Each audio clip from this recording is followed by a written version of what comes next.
Hi and welcome to AXA Coral Live. We're delighted to have you with us. We're broadcasting from the Kamabi Research Station on the island of Curacao. Now, Curacao is in the Caribbean. It's part of the Netherlands Antilles along with Aruba and Bonaire, and that's in the southern Caribbean, so we're off the coast of Venezuela here. And Kamabi is a field research station, and it has two sort of prongs. First of all, there's the permanent research that's being done here. And then second, it provides a home from home for visiting researchers from around the world. Now, for all those scientists, there are two really important things. First of all, are the facilities at the research station. So you have dry labs, where scientists can analyze their samples, where they can do further experiments and use scientific equipment like microscopes to discover more about coral and the wider ecosystem. There are also wet labs where experiments can be done to sort of make mini oceans, where it's easier to isolate certain changes that happen on the reef, and drawing in seawater from just behind me and having those mini oceans in the lab.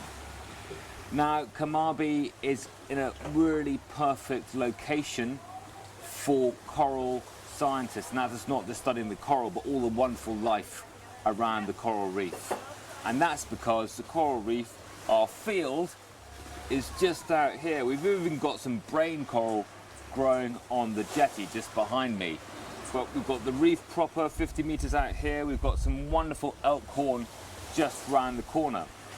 And that means that a scientist can be in the lab, can be designing their project, come down, get some scuba gear from just behind me and go and get their samples, explore the reef, see what's out there, and then bring those back. And sometimes go even deeper on the reef using rebreather technology.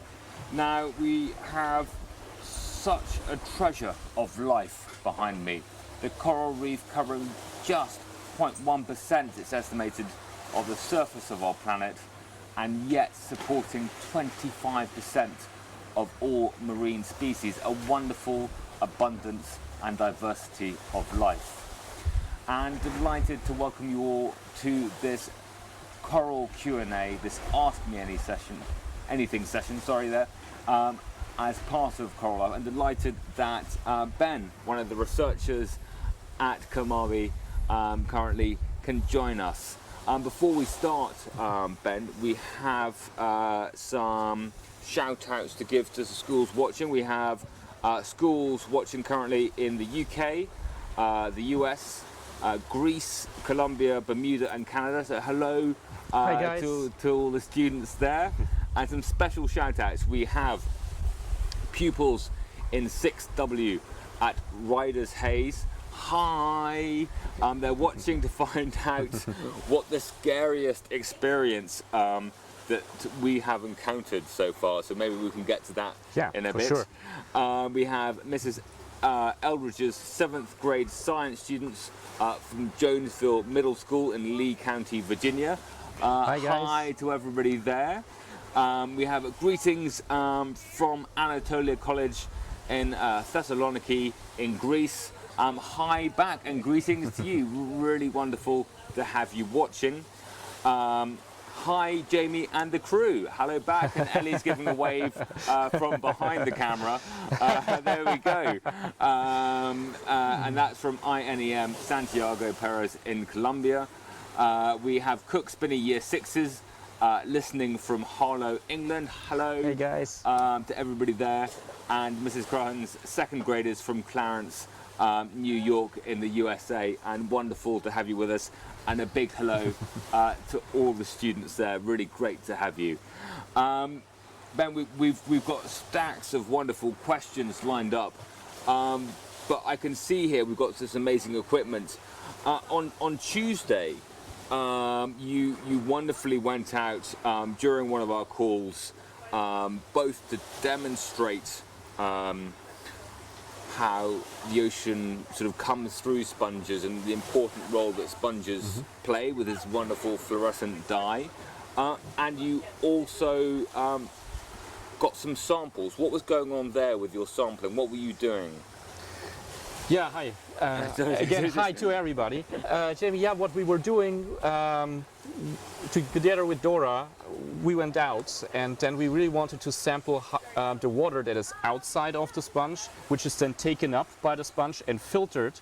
And in that way, sponges not just get oxygen because they also have to breathe, but that is also the way that they're eating, so how they get their food out of the water.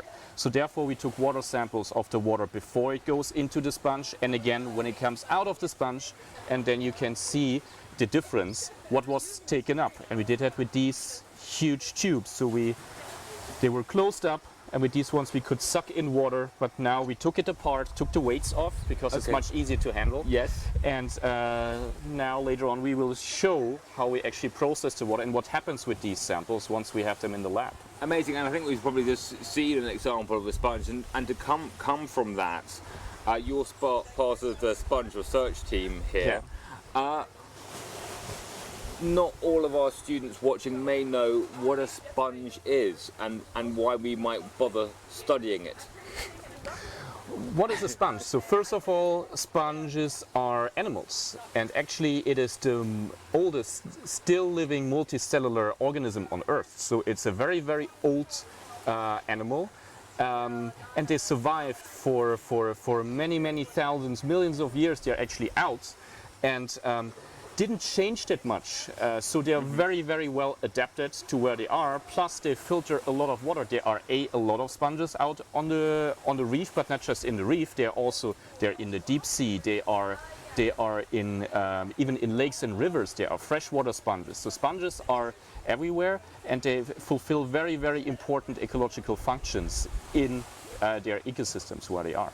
And so we talk about, and certainly sort of yourself and members of the team over the past week, we've spoken about the role that sponges play in turning the invisible stuff, you can probably use better scientific terminology, words than me, into matter that can be eaten more easily by other living things on the reef. So if we look out on the ocean, then there are not just particles in the ocean, but many things are also dissolved in it. And it's generally referred to as dissolved organic matter, which can be sugars, which can be amino acids. And primary producers such as corals and algae, they use the sunlight to make sugars, use it themselves, but they overproduce. They're so efficient that up to 50% of what they produce, they cannot make use straight away of it, but they release it again. So it's a large amount of that is just ending up in the oceans. And if you look into that, there is as much carbon in this dissolved form in the ocean as there is CO2 in the atmosphere. Or if you look in all particles, all living beings in the ocean, from bacteria to whale sharks to whales, whatever, everything together, the carbon that is stored in there is 200 times less than it's dissolved in the ocean. So it's a huge amount of carbon there, but no one can take it up except for microbes. At least that is what we thought up to maybe 10 years ago. And now we could see that also sponges are capable to take up this dissolved organic matter, and then instead of only using it for growing, they're just rejuvenating their cells. So after 4 hours, they shed their cells, they make new cells out of them, and these old cells, they just expel, and that is what other organisms like small fish or crabs can feed on, and thereby they keep the nutrients on the reef, and other organisms can live on it. So what I understand is there's a huge amount of available energy in the water in the form of sugars and other things. Practically every single other animal on the planet in the ocean can't get at that. Some of them can take it up, especially when they're still larvae. However, it is a minute little portion. It's the same thing that we, as humans, we also breathe through our skin. However, if we hold our breath just by what the oxygen we get through our skin, we wouldn't be able to make that. So you can compare it to that. They might be able to get a little bit of it, but it's not sufficient. But we've got these, but the sponges are saying, hang on, there's a role we can play in the ecosystem, and I'm personalizing it a bit. Yeah. But sponges can take that hard to get at energy in the ocean and then turn it into these cells that says, hey, you know, this just makes it more available to all the other living things. I think Exactly. Basically, we can say sponges cannot just eat, taking particles out, but they can also drink, whereas most other animals are mainly eating their food and the drinking is more difficult for them. brilliant. And this experiment setup shows how much of the sugars or the bacteria they're taking out of the water. Yes, so it was done before already to just show, we know that sponges are efficiently taking up particles like bacteria and phytoplankton, and we also know that they are taking up dissolved organic matter, but then you just measure carbon. You don't know what it is. It is just one big black box, and we are now interested which parts is it actually of these many different components that are dissolved, which parts is it that the sponges are able to take out. And that is why you need larger volumes of water, because for bacteria a few milliliters would be enough. So if you have 10 mil, 20 mil, that would be enough. But for really looking into the composition of these sugars, you need much more water, and that is why we use this big tube. And so here, this is just one of a number of experimental setups and samples that you have.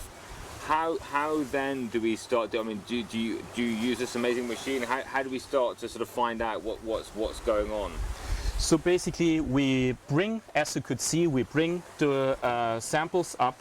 We remove the weights, as you can see, they're not here anymore. We bring them up in the lab, put it in the rack to safely secure it, and then we're talking about dissolved sugars, dissolved substances, meaning we have to make sure that we don't have particles in there. So the first step, what we have to do, we have to get rid of the particles. How are you doing that? You're same as with a coffee filter. You don't want to have your grain coffee in a coffee cup, so you use a filter. Our filter looks slightly different. It is a filter that is rolled up in here, and the nice thing with this way is of filtration. The water goes through here, and we can already set it maybe up, and while it's running I can continue talking. So we just stick it on this tube, and we want to collect everything what comes out here. Here is like a straw basically stuck in your sampling tube, and then the tube is going through this pump. This pump, I switched it on now, is slowly turning, and by doing so it massages the tube, and while massaging it creates under pressure, and here in a second we will see that the water is actually coming up here. Yep, there it is, and now it runs through the tubing and eventually will come out here, and then we can collect it. That is the first step basically that we have to do. The nice thing with these filters is that all the bacteria that are in the water will be collected in there. So afterwards you can collect that filter, you can store it, and afterwards you can see, you can look into the DNA that is in there, and you can see what was the composition of the bacteria that was in there. So you get additional information. That is why we use this special filter. So what types of food are being taken up? Yes, or if you see the seawater that you have this composition, and then you might be interested, are the sponges taking up all bacteria, or are they taking up just certain parts? Maybe they are selective. And that is one way how we could find it out. And then what I saw when you were underwater on Tuesday is you were taking a sample outside the sponge and then inside the sponge, and then you're probably comparing those two sort of samples. Is that something you can just hold up to the light and have a look, or do you have to use other equipment to analyze that? So if you're interested, so just to show quickly, so now it's dripping through and it should go fairly slow. So for these 2 liter, it will take us around 1.5 to 2 hours just to filter the water, which is the first step. But obviously here you cannot see anything. You cannot see the difference between the water outside and inside. However, we also took then samples, filtered them on a different filter, and then used a dye that is actually connecting to the DNA of bacteria, and then under fluorescence microscope you can see how many bacteria are in the water. And first you will be able to see how much water was in the water outside the sponge before it enters. So if we're looking at images on the screen, what we might be able to see is, would there be what would we see on the outside water? On the outside water, we would expect here on the reef around 800,000 to 1 million bacteria per milliliter. So that is what No way. Yes. Really? And then on the inside of the sponge? On the inside of the sponge, that depends a little bit on which sponge species you're looking at, but it can be up to 80, even 90% of bacteria can be taken up by the sponge. And as you could see with the dye, it really went really quickly, that the dye was going in the sponge. It wasn't even a second and the water came out. And in that short amount of time, all the bacteria are taken out, and DOM the same way, the sugars in the water. Yes, but we cannot visualize that that easily. But fluorescence microscopy is a nice way to show how many bacteria there are. Making that for us, making it easier to see. To see, and also what the processing time of it is. How long does it take a sponge to do so? It's absolutely incredible to compare that inside and outside picture, and to see what an amazing function that sponges perform. Now, is it helpful, apart from food, that they're taking all these bacteria out of the water? Of course it is, and it is even up to that point that we can look into maybe making use of sponges by one of the big problems what we have with aquaculture, especially fish aquaculture, is fish farming, that they have to use a lot of antibiotics because there are a lot of bacterial disease also developing in there. So you could consider to use sponges in these systems to keep the numbers of bacteria down. And then you would not have to use that many antibiotics for it, which is also good in the end for us, because in the end we're eating the fish and we get antibiotics together with the fish. Resistance building up and affecting neighboring habitats and ecosystems. Exactly.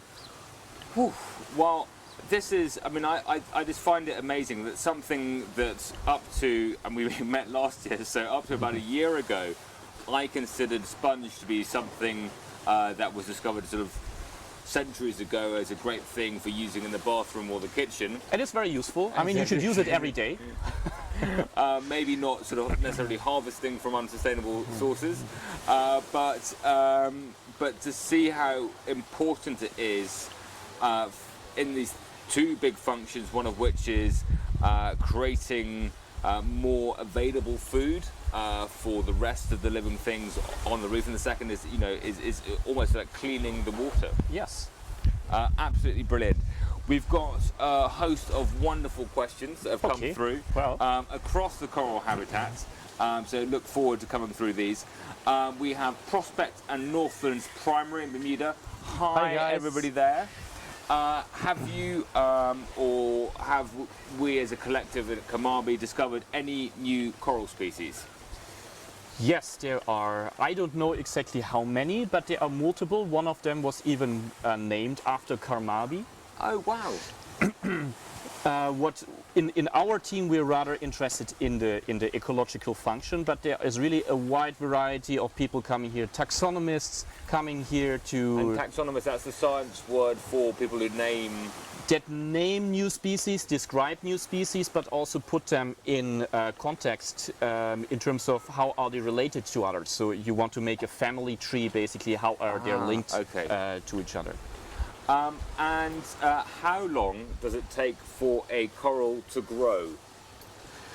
Well, a coral is constantly growing, and some of the corals are hundreds or even thousands of years old. Some of them grow very fast. So if you have, for example, these staghorn corals, they can grow several centimeters per day, but per year. Sorry, per year. That's a very fast coral. That's a very fast coral. Yes, maybe time lapse you can make that happen. But then you have other corals where it takes much longer, where they just have a few millimeters per year what they are growing. So it's difficult to say. And and basically the corals, they don't stop growing. It's not like with us that we grow maybe until we're 19 or 20 and then that's it. Coral basically grow all of their life because it's also not one animal, it is tiny little colony, or it's a colony of tiny little animals and they are constantly replaced. It is a different organization to us. Wow. So there we have it. Corals are growing all the time, and I think the oldest coral, not necessarily a sort of tropical reef coral, but a deep sea coral, the black coral, and the oldest specimen that has been found over 4,000 years old, and keeping on going. So we're moving now to River City Science Academy Mandarin in the USA, to the elementary students there. Sabella B would like to know, how many coral reefs are there in the world?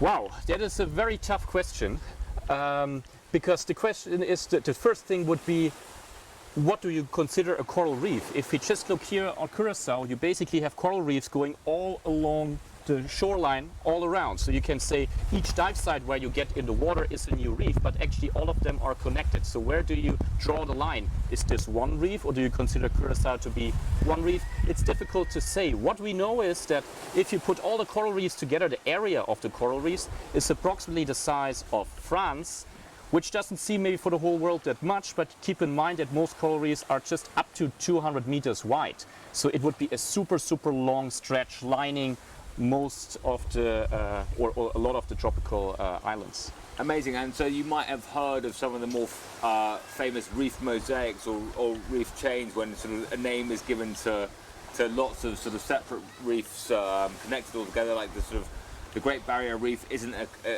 sort of single barrier actually, but it's a sort of long sort of chain of smaller reefs made up. There's also the Mesoamerican reef over towards Mexico. Really great question from Lorelei K. Would like to know, does global warming affect coral reefs? And obviously a topic on a lot of young people's minds at the moment. Yes, of course, global warming is affecting all organisms on Earth, so also coral reefs, and especially corals, because corals, they are very sensitive when it comes to temperature. They have just a very, very narrow range of temperature where they can live. If the temperature is getting too cold, they are getting stressed. If the temperature is just getting a few degrees too high, they're getting stressed as well. And why is it so crucial for the corals? Because these reefs only exist because of corals. I love sponges, but without the corals, sponges would have no place to live. So therefore, corals, thank you for being there, and I hope you will be there for much longer, which comes to us, our responsibility to try to keep the temperature rise as low as possible. Brilliant, thank you very much. We're coming on to more around the ecosystem as a whole. Colin would like to know, do fish have brains? Yes, Karen, it's a really nice question. And of course, fish do also have brains similar to all other vertebrates, animals. So fish do have brains. They look slightly different than our brains, but they do function, yes. Can I ask, does sponge have brains? Sponges don't have brains in the sense that we think they have. They can do many sensory things, but they don't have a brain as a kind of a computer type of organ that looks into the information and tries to modulate it and to react to it. They're differently organized. Okay. As we heard before, they're really the oldest, the most basic animals that we have. Brilliant, thank you. That was just for my own interest. Yash would like to know, while diving, have you ever come close to running out of oxygen? So I must say, hi Yash. I'm only diving not as Pim, who's also using different gas mixtures. I'm always using pressurized air. So basically I would run out of air. And yes, it happened once or twice. Luckily I noticed it in time. So basically then what you do is you would then just say, okay, well, the air is getting low, so we cannot continue with the dive. Let's just stop it here and safely go up. signal to your buddy. You should always dive with a buddy, so then you also have him who could help you out with the air. It can happen, especially if you're very excited about seeing something or you're doing work underwater, but it's really crucial to watch that air, and that is why you're trained. And especially if you want to do work underwater, you need special training and a lot of experience. Brilliant, thank you. Maddox, you've obviously been working on the reefs here in the Netherlands, Antilles, in the Caribbean, and Curacao especially. But would like to know, have you explored the reefs in Hawaii? Hi Maddox. I was on Hawaii in 2016. There was the International Coral Reef Symposium. So there were then 3,500 coral reef scientists from all the world coming together to talk about their work and presenting the work, which is a great way to meet. And I didn't have much time, but I was able to stay 2 days longer and went for at least snorkeling. I didn't have time for diving, I went for snorkeling. It was a nice experience. And I must say, of course, the reefs there look very, very different compared to here. And that is maybe also something for people to keep in mind. Coral reefs are very different. It's almost as people are very different. Also, coral reefs are very people, depending on where they are. And even in the Caribbean, we're here on an oceanic island, and reefs here look differently than if you would go off the coast of Panama or Venezuela, where you have a lot of rainfall, where you have also rivers coming in, where it's semi-enclosed also. So reefs can be looking differently, and not all reefs, a healthy reef looks the same way. So, brilliant. Thank you very much. We're going to Riders Hayes in the UK now, elementary school. What's the most intriguing creature you have encountered? The most intriguing creature? I would say from a scientific standpoint, it is definitely sponges. Surprise, surprise. No, because it's just amazing what they're able to do, how many sponges there are, how important they are for filtering, that they are literally everywhere. But I must say, as a diver, and if you have, for example, a manta ray passing by, they are just so majestic creatures. That is always there, and yes, it sounds maybe a little bit cheesy, but even as a scientist where you usually are very objective in how you look at these things, it's still amazing to see that. I mean, I would lie if I wouldn't admit that as well. Brilliant. Thank you so much. I mean, coming back to the global warming piece, we've talked about it in theory. Have you seen, and it may be through other causes, but have you seen reef decline during your career since, coming to Curacao in the same place year after year? There's actually a funny story and something what you might have not expected in that way. When I started coming here to Curacao in 2010, was coral bleaching here on the island. So basically 80% of the star boulder corals were bleached, and a lot of them afterwards died, and their place was taken off by algae. So basically, to the start of my work here, it didn't look that great, but I don't know how it was before, because I haven't seen it myself. However, now it's 2019, 9 years later, and at many places you see that the algae are going back and the corals start growing over the algae. So if you have coral and algae neighboring each other, then the coral will just start growing over it. And at many places where there was hardly any coral left, if you now go for diving, you actually see, after 10 years without major disturbances, that corals can come back. That's fantastic. Which should give us also hope that it's not all as bad as sometimes you get the impression from all these bad news. But we have to make sure to give them time and to release the stress of other things like sewage coming or construction on the reefs or whatsoever. I think that's the case, that given the right conditions, coral reefs will recover. Should recover. They should recover if they have enough time. I mean, it's the same thing also with you. If you have a flu, you will recover from it. However, if you straight after the flu get another infection and another infection, and at one point you cannot handle it, it's how severe is your infection? That's number one. But number two, how often is that infection? Can you recover from it? Do you have enough time to recover or not? And do you have concerns for the future of the reef? Yes, of course. I mean, I do have concerns for the future of reefs, but I still think that they will not disappear. They will change. They won't look the same way as they looked 50 years ago, or 100 years ago, or 500 years ago. So they are changing. I have hope that there will be some species that will make it. I also have hope that we change our behavior, that we, in one way, we maybe control that the temperature rise will not be as much as it is prognosed now, but also that people take local actions in terms of implementing sewage treatment facilities, or maybe also just developing certain parts and leave big enough reserves. So it's a matter of, we have it to a certain point also in our hands, but life always survived so far. Yes. Knocking on wood. No wood, yes. And I think corals are stronger than we might think they are. We have 15 minutes left. We have Okay. 30 questions. Then from now on we make it faster. Have a look at. Do we know all of the sea creatures? Certainly not. Certainly not. Because especially in the deep sea, if we look into the deep sea, there is maybe 2% of the deep sea floor explored. We don't know what is down there. We have no clue, literally no clue. But even here, we don't know. So plenty of opportunity for Yes, students guys, to come and discover more. So it's still worth it to go into marine biology and trying to explore it yourself. We need you here. We need you to do and answer these questions. And with each question answered, there will be 5 more questions coming up.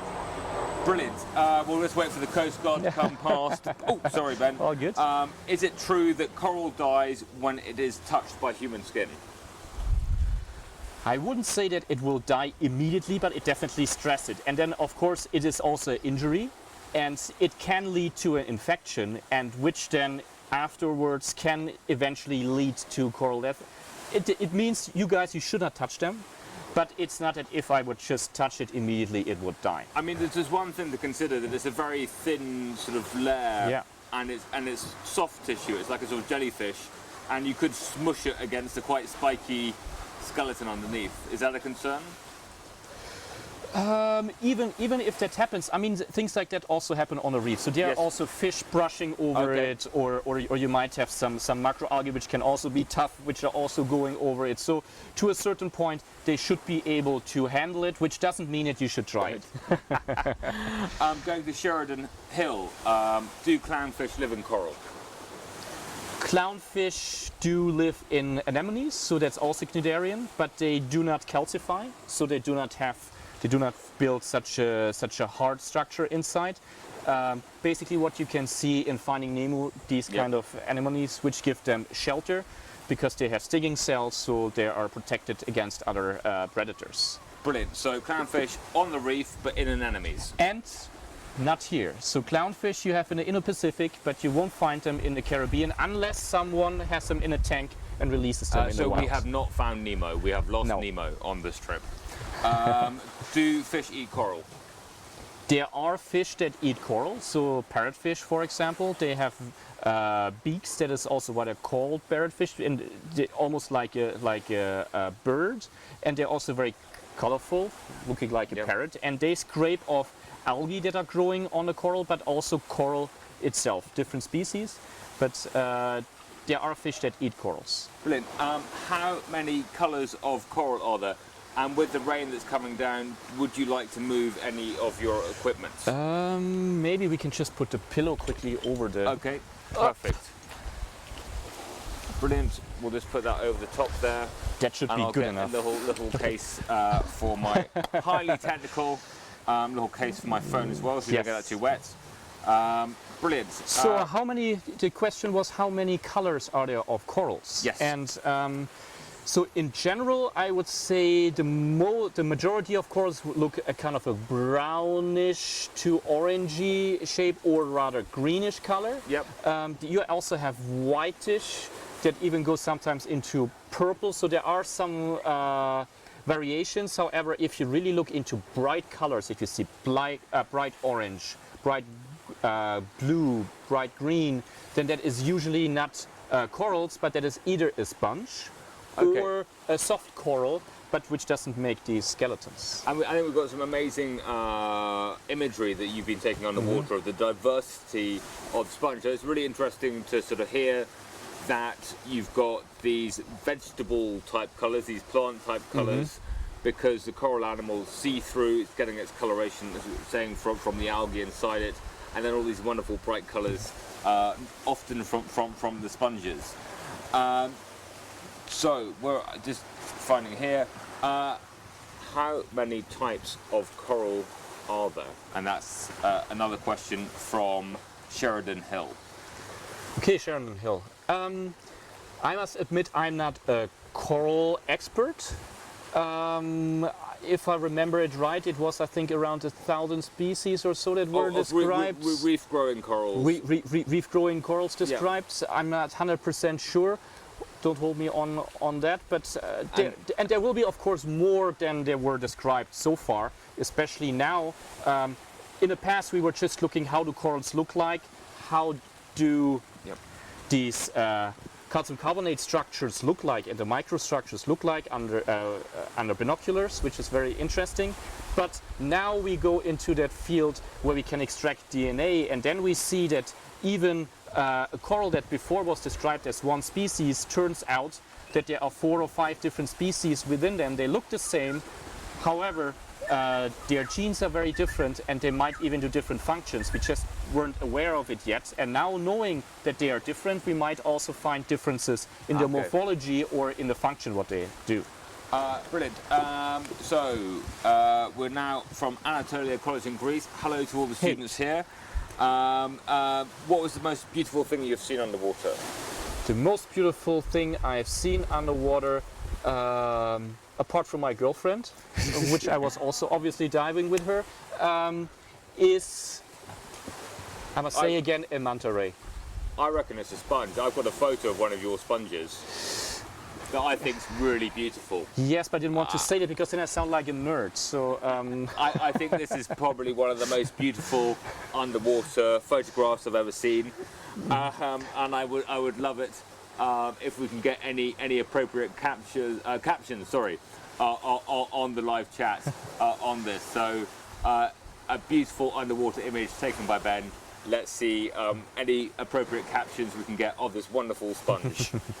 Before we lose everything in the rain, Anatolia College would like to know what should be the priority, science in the field or science in the lab? You cannot really discriminate between these two things. So in the past, when it started, and we have to keep in mind that coral reef science really started off in the 1960s after the invention of the scuba lung, so that you could do scuba. Before that, you could not go down there. So it's important to go down to observe, that's number one, then to take samples, do experiments. It's a very important part. But now we moved on from simply describing what is there. Now we want to test. We want to test hypotheses. We want to do experiments to see how it actually works. And there we have to now use many more different techniques. What we're doing here with extracting dissolved organic matter, so these sugars. For that, it's a lot of lab work, and usually, I must say, you come here maybe once a year for a couple of weeks, and the rest of the year you will be busy with analyzing your samples. Then you create data. This data you have to analyze. Then you have to think about it. Okay, which theory does it hold on to the hypotheses that you had before? Do you have to modify it? And of course, you also have to publish it. So it's nice if you know it, but it doesn't help if other people don't know it. So you have to share it, which is often through scientific publications between peers, but of course also what we're doing here now to the world, to all of you watching here. It's important that we are not sitting in our ivory tower, but also bring it out to you guys, that you can take off from where we ended. Brilliant, thank you very much. Just moving on, we've got briefly corals as biomarkers for global warming, yes or no? I wouldn't necessarily call them biomarkers for it, because once they're bleaching, then it's already too late, at least for the coral reefs. So I would rather say you want to have a biomarker, something that is maybe showing it off, but you can still do something, or you can see that it's about to happen. I wouldn't necessarily call them biomarkers. For sure, you can use them and say like, okay, we have coral bleaching, that correlates with we have higher temperatures. And but maybe an early warning of what could... what could happen in any other ecosystems? I mean, what I mentioned also before, any organism will be affected by warming climates. Also we do. I mean, we see in these hot summers what we had the past 2 years, that people, especially elderly people, are really struggling with it. So everyone has to deal with the heat and is not used to it. Okay, one word or one sentence answers now. Okay. I am Santiago Perez in Colombia. Have you found something by serendipity? Sorry, but... By chance? Yes. What was it? What we found is that we did not expect the whole sponge loop to happen. I mean, that was something we just want to see what they're eating, and suddenly we see the numbers don't match. They eat so much, but they don't grow. So what happens with what they are eating? And then we found out that they release these cells. So that is coincidence, yes. How do you validate your findings? By testing them. By testing them, you design an experiment and you have a hypothesis, you test it. If it fulfills your hypothesis, then you have it validated. If not, then you have to come up with an alternative hypothesis and start back with testing it again. Is Curacao different, the marine ecosystem here, different from, example, other parts of the Netherlands, Antilles, Aruba, Bonaire, and potentially other parts of the Caribbean? In general, especially Curacao and Bonaire are very similar in their structure in terms of coral, in terms of fish. A big difference is that Bonaire is having a very rigorous management regime already for decades. And if you now go for diving, especially when it comes to fish, there's higher diversity, there are more fish, they are larger. But in general, you would see the same animals, usually here just smaller. Aruba, I haven't been myself. I know there are much more sandy beaches and maybe less developed reef structures. But in general, we touched on it before, reefs look different depending on how your conditions are. So if you are somewhere directly at the mainland, most likely your reef looks very different than it does here. Okay. So we have, how difficult is it to dive and collect data? That depends what kind of data you want to collect. It can be very difficult, it can be very challenging, so you have to have superb buoyancy. That is number one. You have to be skilled that you can do all these things underwater. Also physical strength, it can be a lot of currents. When you're carrying up to 8 of these with all the weights that are on there, that is also quite some toll on you. So it's not impossible, but you definitely need some skill. It is something what you have to learn and train, and nothing that you just do. Okay, we're going to quickly go to Jonesville Middle School in the US. How often do coral die, and what are 3 reasons for them dying? Basically, the same as growing, corals die all the time. Yep. It can be they're eaten. It can be there's a lot of competition going on between also neighboring organisms. It can be that one coral it fights another coral, or it can be that coral and sponges are fighting against each other, or with algae. That is definitely happening. If people throw an anchor in the water and hit a coral, then of course at least these coral polyps, maybe not the whole colony, but these coral polyps can die.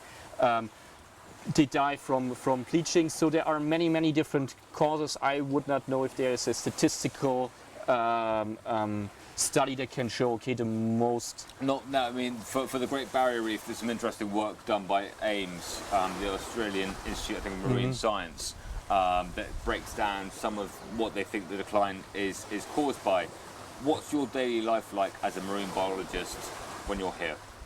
When I'm here, it's great. I'm getting up in the morning, I come down here, I see the ocean, I have this view, and then I first check my emails, then we run through the things, what is the plan of the day, and we either go for a dive or we prepare stuff in the lab. We finish up. It's very diverse, but here it's the most fun part, and I think that is for most coral reef scientists, that part that we have here these few weeks is the time that why we do our job. Brilliant. We've got 2 minutes, 5 questions, and then I will very quickly run through as many as we can to get them up on the live chat, sort of after the official end of this call. How did you feel when you first went diving on the coral reef? It was amazing. I was diving already for 10-15 years before, but only in lakes and rivers with almost zero visibility and everything brown, greenish, and then coming to the Philippines and go for a dive there is just magical. I cannot say anything else to it. It's amazing. Do it yourself when you can. What skills do you need to be a researcher? You have to be curious. You have to be interested, you have to be meticulous, but you have the most important thing is you have to have passion for what you're doing. Best part of exploring the coral reef? You can go to places where hardly anyone else is going, and you can notice things what other people that are not trained for it don't see, and it's just wonders. You'd see wonders that other people just walk by and don't notice. I think that is a great part. How do you feel when you see plastic in the sea? It's very sad. Luckily here you don't see it that much, but as I mentioned before, I was working in the Philippines for 2 years, and there where the people come with the boats, there's a lot of plastic floating around. It's sad to see. Yeah, It's sad. it's sad. It's sad. And could you suffer from hypothermia underwater? Certainly, certainly. Even here where it's really warm, I usually just use the thin rash guard as protection for the sun. But I know especially our some of the PhDs in our group, they even come here with 5 or 7 mil wetsuits because they're getting cold underwater. But that is, you can definitely, if you stay for long, also I'm getting cold, yes. Okay, I'm just going to rip through Jonesville Middle School. How deep can corals live? About 6,000 meters, 6 kilometers down. We didn't realize sponges could be so large. How large can they get? The size of a VW Beetle. Additional shout out to River City Science says hi back to you guys. Does global warming affect coral? We've covered these brilliantly. Biggest fish in the coral reef. Near the coral reef, the biggest fish in the ocean is the whale shark. When were the coral reefs first discovered? That was by Captain James Cook, and described the Great Barrier Reef in 1770, but of course the people who have lived next to coral reefs for centuries knew all about them. That was the first time it was made more popular through books and the media. Have you ever been caught in or seen a square wave? No, very luckily they're very dangerous, thank you, Kiefer. And Jonesville Middle says the caption competition for our happy sponge is want to soak up some rays. You're all brilliant. We've loved your questions. Thank you so much for sending them in. Thank you, Ben, so much for being part of this Ask Me Anything. We really did get sort of Ask Me Anything on that, so thank you for even coming to things sort of outside your focus of study. Thank you for having me here, and thank you guys for all these amazing questions. I hope to see you next year again. Thank you very much. For now, it's goodbye from Curacao and goodbye from Coral Live. We're back with a live investigation looking at the relationship between depth, pressure and light. And then our final session today is Meet the Expert with Pim and the Deep Reef team. Until then, it's goodbye from us. Bye-bye. Bye.